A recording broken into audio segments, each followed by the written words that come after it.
chrysalis. That didn't take very long at all, only about half a minute for it to come out. But the wings are all crumpled up and they need to be extended. And the adult closes all its body pores, pumps blood, hemolymph, out into those wings. And we notice it was pumping so hard, drops of it were falling out onto the leaves below it. And it took about half an hour for the wings to come out fully. And here they are, pumped out. Beautiful. Very interestingly, it's had mouth parts as a caterpillar, but as an adult it has this proboscis. You can just see it by its eyes. There it is, getting used to this weird new mouth part that it's going to use for drinking nectar. What a strange looking thing. And there it was as an adult. Beautiful. Imagine that. Suddenly being faced with that great enormous coiled proboscis. Let's have a look at caterpillars per se, because of course that's how the painted lady started out. Here is a painted lady caterpillar. They tend to feed on very specific things. They like nettles, clearly here. Other caterpillars will prefer different sorts of vegetation. Look at the legs if you can. Now, all caterpillars have got 3 pairs of prolegs at the front, and then these funny little pseudopods, these sort of like little sticky out pods, little suckery legs. And they are like suckers. If you're ever trying to remove a caterpillar from a leaf, they can hang on fantastically strongly with those little pseudopods. There they are, munching their way through all the leaves in our garden. Well, that's how the caterpillar works, but of course there's an enormous variety of different shapes and sizes of caterpillars, from butterflies to moths. Here's a looper. You can see those front legs, those 3 little legs, and those pseudopods, those suckers at the back.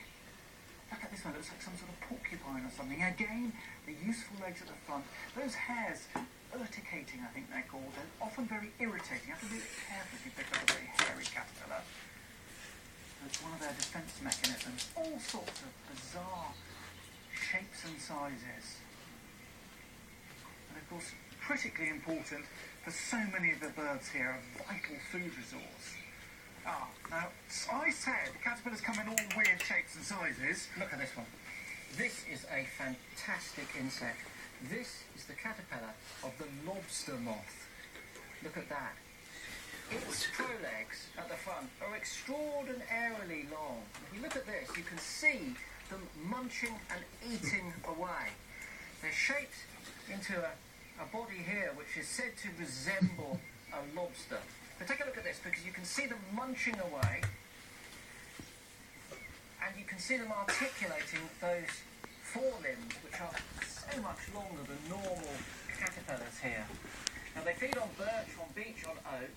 They're widely distributed across the UK, but I'd only ever found one of these before. I saw this one a couple of days ago.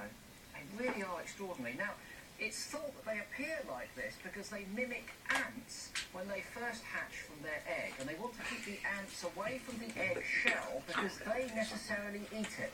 But I think there's a lot more going on with the lobster moth, Martin, than just wanting to look like an ant. And the thing is, they're spectacular caterpillars. But take a look at this. This is the adult, a rather unassuming, large, but brown moth. I think the larvae have it in this species. They do. What a fabulous looking creature. And here's a little tiny little caterpillar. Or maybe not. Look at that. Now this is a death's head hawk moth caterpillar. What a magnificent creature it is. And actually this one has started to shrink. It's starting to go into its pupal form. So it's actually smaller than it was a couple of days ago.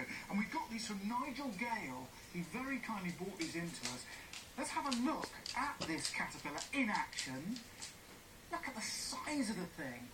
If you saw one of those, you found one of those, and it's got this very strange little tail, like a sort of like a Jack Russell. Not a very well Jack Russell. And here we put a 2-pence piece there, just to give you an idea of the size of it. But what a fabulous thing! That's a death's head hawk moth. Now they've got quite powerful jaws, and they're actually said to be able to give you a little bit of a bite, but it didn't. And they rattle their jaws. If they're threatened, you can apparently hear a rattling sound. I've never heard that. No, I've never heard that. Now, The caterpillar eats leaves, but the adult, completely and utterly different, eats honey. How does that work? It does. Well, that animal that you had will very soon lose this skin that's covering it now. It will pupate and turn into one of the most spectacular moths of all. And here it is inside a beehive, and they break into beehives to drink the honey from the cells. In fact, they have mouthparts which are specially designed to get into these honey cells. They're using this for fuel so that they can find mates and then lay their eggs, basically the females. And they also squeak, don't they? They squeak. They squeak.